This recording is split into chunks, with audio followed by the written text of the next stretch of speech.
eyes down for the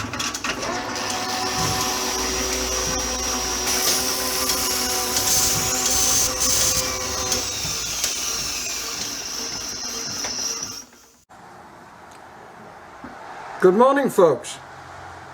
It's Friday and I must report that I'm feeling a lot better. I'm feeling almost reattached to the planet again. Almost normal, apart from the occasional annoying cough. The bearings for the fan motor have come. In fact, they came a week ago, but I haven't been back to do it. This is my first day today, first day at the workshop today. And I feel I ought to explain the ridiculous clickbait title that I've put on this video. I can't go on with this project. My oil burner project is well redundant because apparently, and I'm still trying to find the exact regulations, apparently in England and Wales on the 1st of January 2022 new regulations called Eco 22 came in, which means you can no longer burn waste oil. But I've been unable to find any clear reference that actually says that it has been outlawed as a fuel. It's very confusing. But basically, in my situation, I would be foolish to do it because the fines are quite large. The strange thing is, in the previous couple of years, you've still been able to burn waste oil, but you had to get a permit. And the permits were ridiculously expensive. The permit was £3,000 odd for the first year, and £1,200 odd for each consecutive year to that until Eco 22 came in. Now that is a clear indication that we actually don't give a stuff about the environment as long as you pay us a lot of money. You can continue to do it. However, since the advent of Eco 22, I think that waste oil has been completely outlawed as a fuel, as has damp wood, which is fair enough because only an idiot burns damp wood, but you cannot burn painted wood, you cannot burn treated wood, you cannot burn pallets or decking or anything like that because of the chemicals it's been treated with. Now this seems to me to be a bit arbitrary, and basically what they're saying is we're not having you burning anything, you can't have free heat, you've got to pay for it.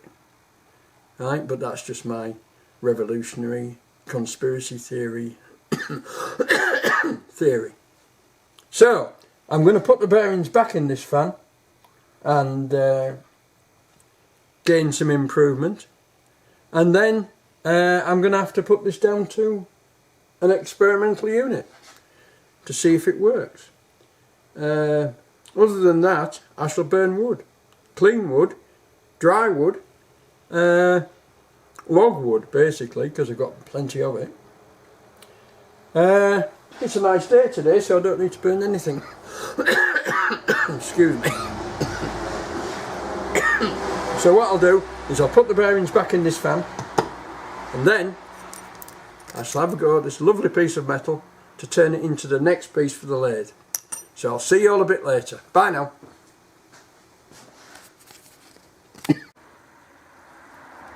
Right folks, what I'm doing here with the new bearings, you'll note that the old bearings have got one side, they have a shield in.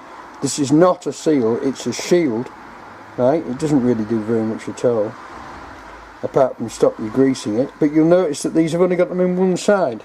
So what I'm doing here is I'm popping out the seal using a Stanley blade, which is quite simple. You just press it in the middle, lift, and out it pops, right? And I'm going to pack these with grease.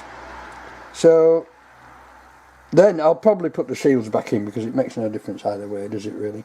The open side of the bearing, the open side of the bearing on the old bearings was to the inside of the motor, whereas the closed side was to the outside of the case, which again doesn't make a lot of sense, but there you go.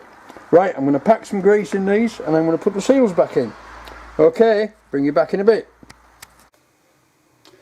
And here we go, folks.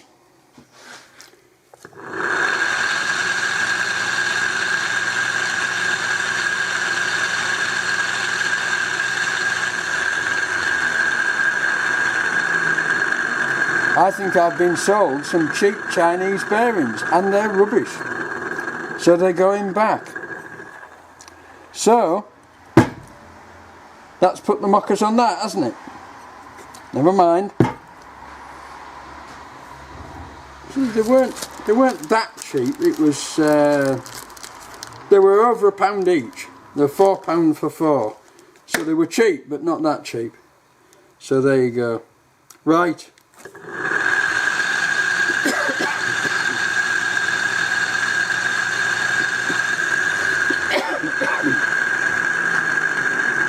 Utterly useless, not cheap.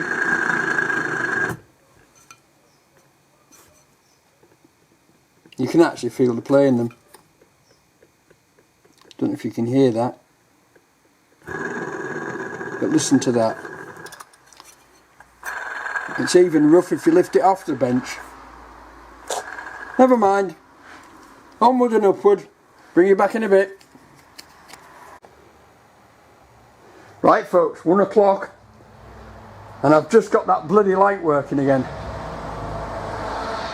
And it looks like it wants the chain shortening at that side as well. Never mind. Duff tube. Faulty tube, low emissivity tube. In other words, it's lighting up at both ends, but it won't fire down the length of the tube, which means some of the gas has leaked out and it's not heating. So I've put another tube in it by nicking the tube out of that one up there, which means that that one up there is going to be the next one to convert to LED. So I'm going to have to get on with that, because these tubes, when it gets cold, when the weather gets cold, they're not so keen on firing, and it roots out any nearly knackered tube, and sure enough that was it. So that's taken me an hour pissing about. So never mind. Right, back on to oh shit. I've just remembered I carried that piece of metal that I was filing into here and put it on the steps.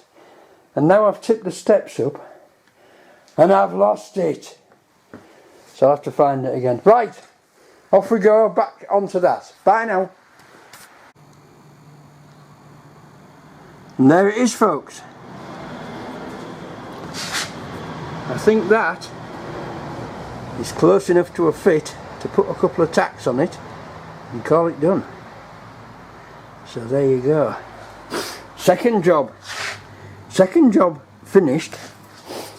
Third job has appeared on the bench, seeing as I'm utterly disgusted with the bloody bearings I bought. I don't know whether they weren't that cheap. You could either buy 1, 4 or 10, and I bought 4 and they were $4.90 for 4. They're only a tiny bearing. I mean, you know, they're not going to be that expensive, but it looks like I'm going to have to pay £3 a piece for them to get decent ones. We'll see. Right, I'll bring you back when I've tack welded, and that's the next project. Bye now.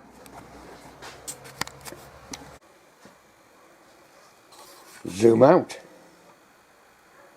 Right folks, there we have it.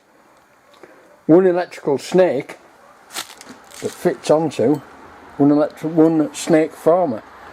So that's the next job. Now I'm not going to get a great deal of it done today, but he said coffee, we'll have a go. So I've cleaned the former up and I'm now going to start assembling it.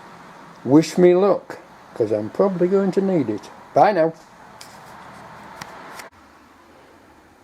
Well folks, surprisingly that wasn't too difficult. I had 3 goes at it, because what you've got to do is, as you put it on, you've got to put a small amount of stretch into the elements just to open the coils out a bit, right? But of course it's got to fit exactly to there, and on the third go I got the tension even all the way around and it fits exactly. So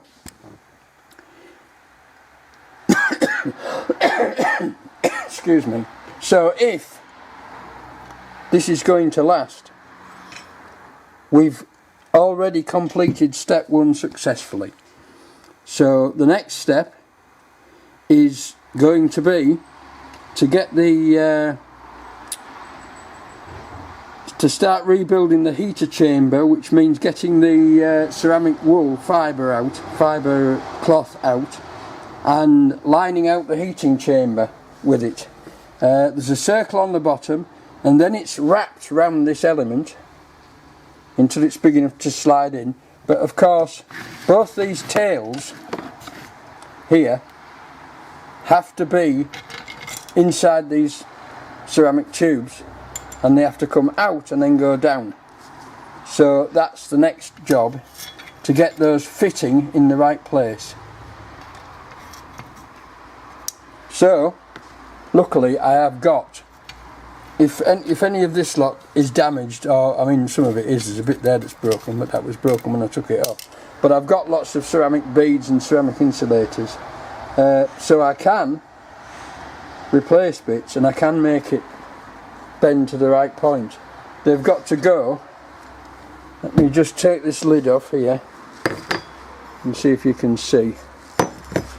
Right, this is now this is what was in it, and what this was, basically it is ceramic wool, but it looks like they've used all the short ends and small pieces they've had left and they've jammed it. You can see there they've used a piece of tube to shove it down the sides of the element, no doubt damaging the element in the process.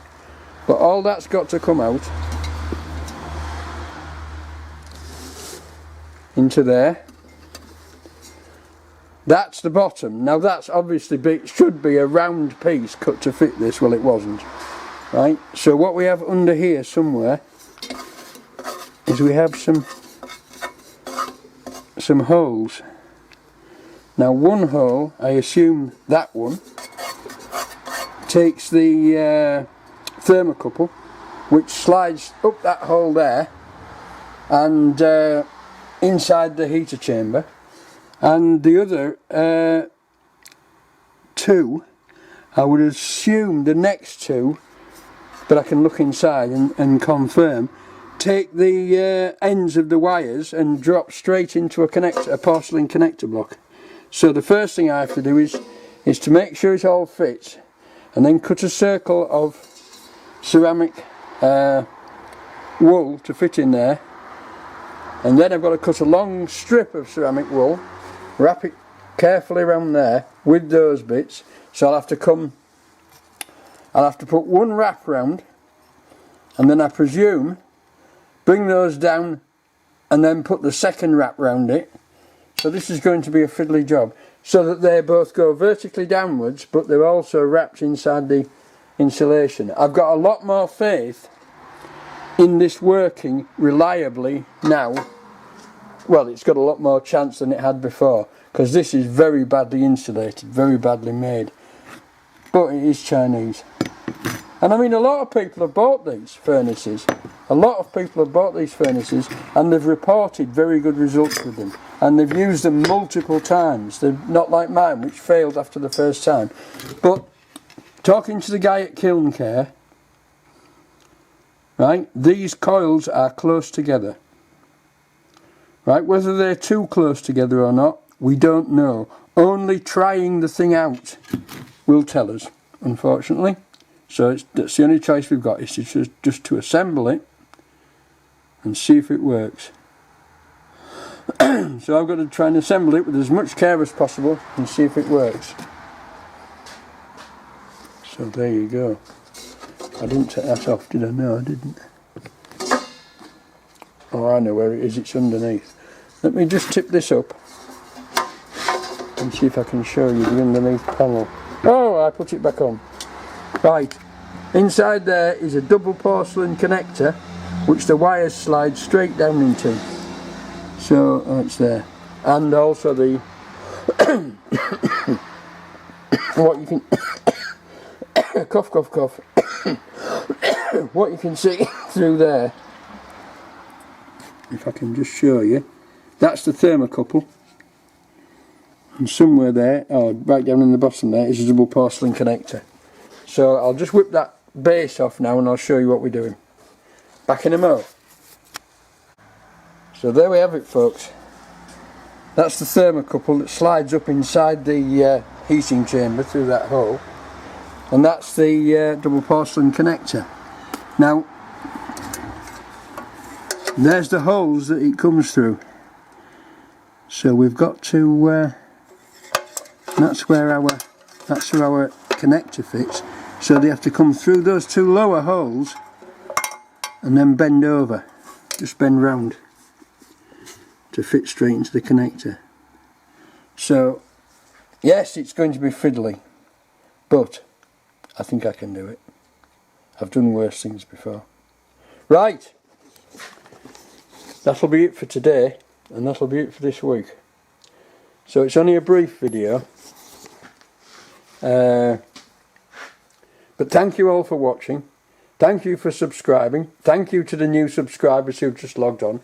I'm still getting massive numbers of views from people who aren't subscribed. So if all you viewers, when you watch it, subscribe, because it costs you nothing, it's just a click of a button. But make sure you click the black bell as well, because that way you'll get notifications, so YouTube says, when I put out a new video. Now, with me being a lot better, I'm going to try and do a normal week next week, which means I'll get through a lot more and it'll be a lot more interesting to you. That's the comparison between the new and the old. Right? Of course, this is a bit short.